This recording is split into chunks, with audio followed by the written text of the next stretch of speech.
Bismillahirrahmanirrahim. Assalamualaikum warahmatullahi wabarakatuh.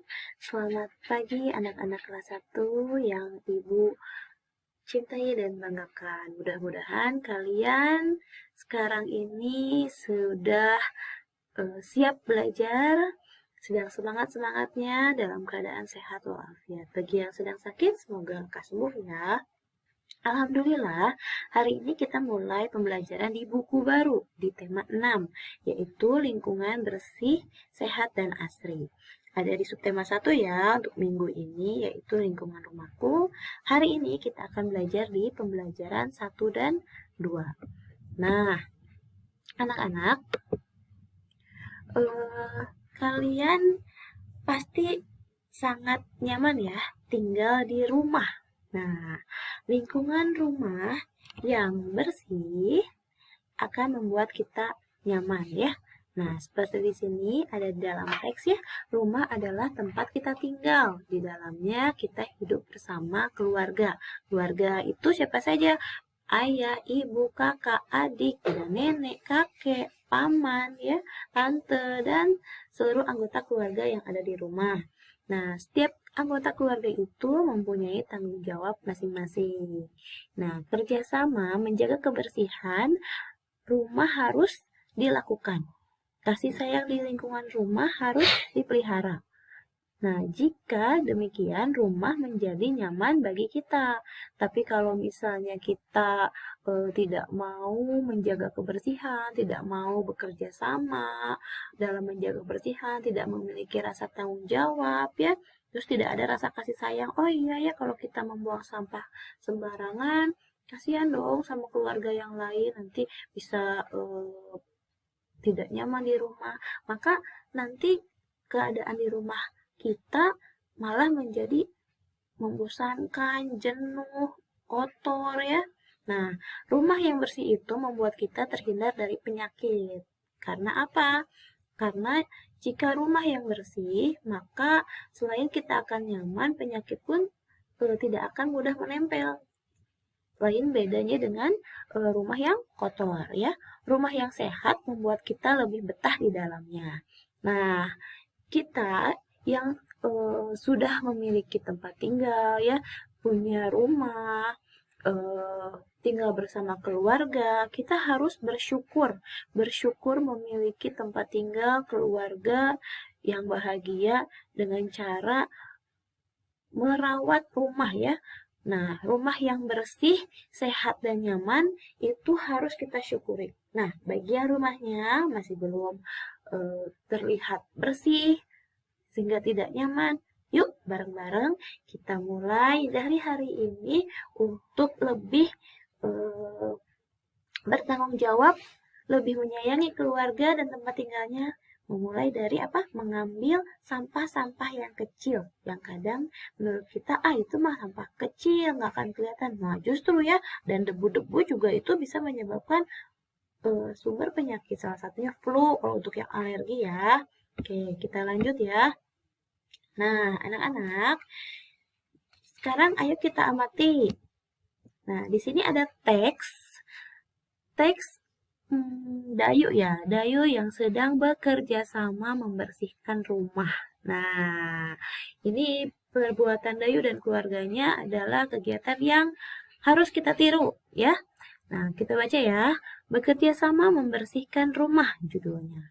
Ayah dan ibu sedang membersihkan rumah. Ibu menyapu dan mengepel lantai. Ayah memotong tanaman dan menyapu halaman. Dayu ingin ikut membantu ayah dan ibu. Dayu ingin membersihkan jendela. Tetapi Dayu belum tahu cara membersihkan jendela. Nah, lalu ibu memberikan petunjuk.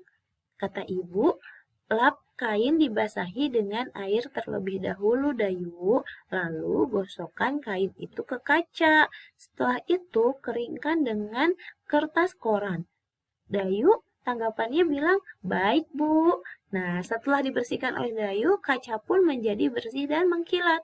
Mereka bekerja dengan gembira. Mereka ingin rumahnya menjadi bersih dan sehat. Nah, kita lihat nih, di dalam teks ini, Perbuatan Dayu dan keluarganya itu adalah perbuatan yang bagus dan harus kita tiru ya. Mereka kompak bekerja sama untuk membersihkan rumah. Nah, kalau membersihkan rumah jangan hanya karena ketika ada kerja bakti terus keluar semuanya ya, bukan.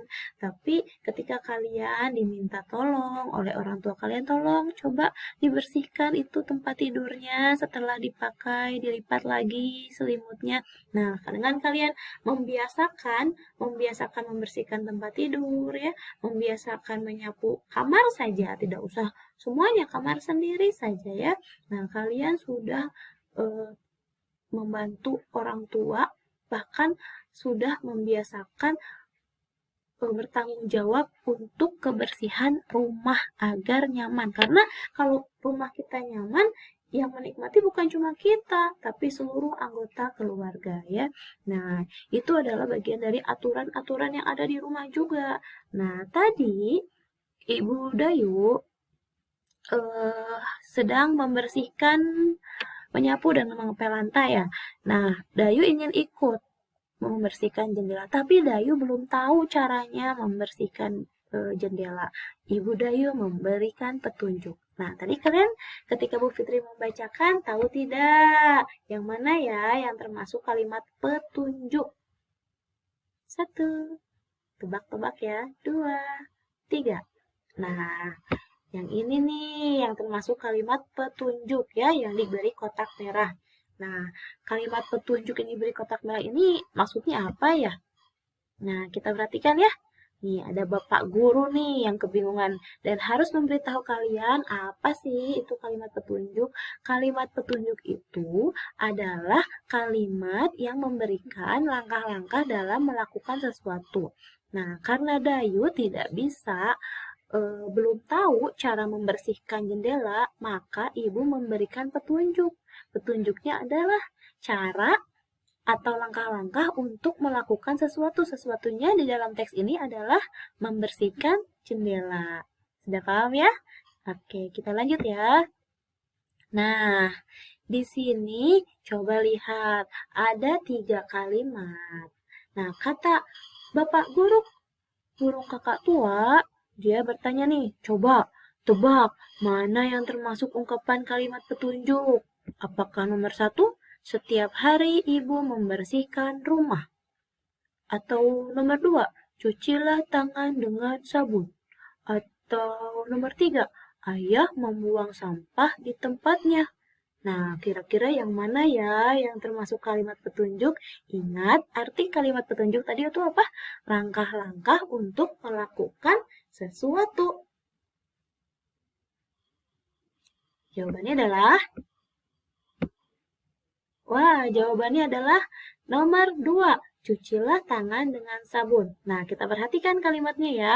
Cucilah tangan dengan sabun. Berarti ini adalah petunjuk atau langkah-langkah untuk melakukan cuci tangan dengan sabun. Ya, kalau ini nomor 1 dan 2, ini adalah nomor 3 nih. Nomor 3 ini adalah aturan di rumah ya. Ini adalah kebiasaan ibu. Nah, tidak diberi petunjuk. Ayah membuang sampah di tempatnya. Petunjuknya apa ya? Nah, kalau ini sudah jelas ya. Agar tangan kita bersih, cucilah tangan dengan sabun. Ya, ini adalah contoh kalimat petunjuk. Oke, sekarang kita lihat lagi nih. Nah, di sini ada petunjuk mengepel lantai. Aduh, ternyata ada yang lupa sama Bu Fitri, dihilangkan nih nomornya. Tidak apa-apa, kita lihat ya. Nah, petunjuk mengepel lantai. Kalian pasti sering kan melihat orang tua kalian mengepel lantai, ya. Nah, kalian atau membantu ibu mengepel lantai. Biasanya ibu kalian menyiapkan saja embernya ya, nanti kalian langsung mengepel. Nah, kalian tahu tidak, ibu kalian itu pasti menyiapkan dulu alat-alat dan bahannya ya, menyiapkan ember, kain pel, cairan pembersihnya ya. Ini adalah petunjuk yang pertama. Kemudian yang kedua, mengisi ember dengan air. Nah, yang ketiga, menuangkan cairan pembersih secukupnya, jangan berlebihan ya. Kemudian yang keempat, memasukkan kain pel ke dalam ember berisi cairan pembersih. Yang kelima, setelah dimasukkan ke kain pel, peras kainnya, jangan langsung digosokkan ke lantai. Nanti yang ada basah, banjir, licin, bisa menyebabkan orang jatuh ya. Kemudian yang terakhir setelah diperas, baru kita gunakan kain pelnya untuk membersihkan lantai yang kotor. Oke. Nah, ini adalah petunjuk mengepel lantai. Jadi kalian tahu ya, nanti kalau misalnya suatu hari kalian sedang ada di rumah nenek atau ayah ibu kalian sedang membersihkan, bekerja sama membersihkan rumah. Nah, kalian bertugas misalnya membersihkan lantai. Nah, begini petunjuknya ya. Nah, begitu juga dengan mencuci piring. Mencuci piring juga ada petunjuknya, tidak hanya tiba-tiba dikasih air saja, ya. Disiapkan dulu bahan-bahannya, kemudian ada sponsnya, ada sabunnya ya. Silahkan nanti kalian mencari petunjuknya, boleh menanyakan kepada ayah ibunya yang mencuci piring. Nah, bagaimana sih petunjuknya? Gitu ya. Nah, ayo sekarang kita amati nih di rumah. Ada dua gambar rumah, ada rumah A dan rumah B. Rumah A ini kira-kira bagus, enak dilihat tidak ya dibanding dengan rumah B? Kalian pasti tahu ya, dengan melihat gambar saja sudah bisa membedakan mana rumah yang bersih, mana rumah yang kotor, mana rumah yang terlihat nyaman dan tidak terlihat nyaman. Baik, nah kita lihat di gambar A, kita bisa lihat rumah ini terlihat kotor ya. Kalau kotor begini sudah terlihat di depan rumah ini banyak sampah. Kalau banyak sampah, banyak air yang menggenang, pasti juga akan banyak nyamuk. Nah, banyaknya nyamuk, banyaknya sampah, dan lingkungan yang kotor bisa menyebabkan sumber penyakit. Nah, kalau sudah seperti ini, kita tidak akan nyaman tinggal di rumah yang seperti ini. Beda halnya dengan rumah yang B.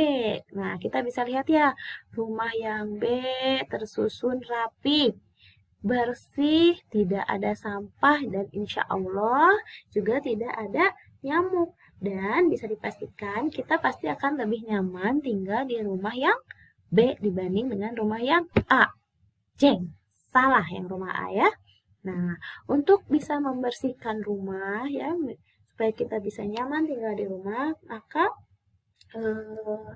kita harus bisa merawat rumah ya. Nah, ini ada lagu nih, nanti kalian boleh nyanyikan. Lagu apa nih? Si Nyamuk Nakal. Tahu nggak lagunya seperti apa?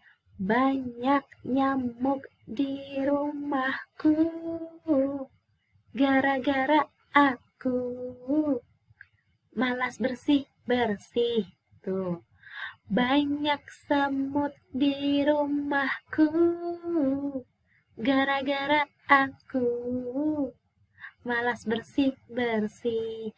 Nah, nanti kalian boleh cari lagunya seperti apa, dinyanyikan ya bersama orang tua, kakak, ataupun adik. Dalam teks lagu ini saja sudah diberitahu ya, seperti gambar tadi. Kalau rumahnya yang jarang dibersihkan, pasti banyak nyamuk, banyak semut, banyak tikus, banyak lalat ya. Wah, ini udah jelas pasti membuat kita risih ya, tidak nyaman diam di rumah. Maka itu kita harus memiliki aturan ya. Di rumah itu harus ada aturannya. Ketika kita membuang sampah, membuang sampah itu tidak sembarangan, harus pada tempatnya ya. Aturan di rumah itu untuk kebaikan kita ya. Aturan itu adalah segala sesuatu yang sudah ditentukan ya, agar untuk kenyamanan bersama, untuk kebaikan bersama ya. Orang tua sudah menentukan aturan, kalau bangun tidur bereskan tempat tidur. Nah, itu aturan di rumah. Ketika sampai jangan di mana saja, udah jajan depan TV sambil nonton, di mana aja ya. Nah, ini adalah aturan salah satu ya, salah tiga, bukan salah satu aturan yang ada di rumah. Membuang sampah pada tempatnya, tidak menyimpan baju sembarangan juga ya. Setelah pulang sekolah, simpan aja. Tidak, tapi disimpan, digantung. Kalau kotor, simpan ke cucian kotor. Kemudian menyapu lantai setiap hari juga termasuk aturan yang ada di rumah biasanya ya. Nah, berikut video dari Bu Fitri ya. Mudah-mudahan bisa bermanfaat untuk belajar kalian. nanti diberikan tugas oleh Bu Fitri ya. Selamat belajar. Assalamualaikum warahmatullahi wabarakatuh.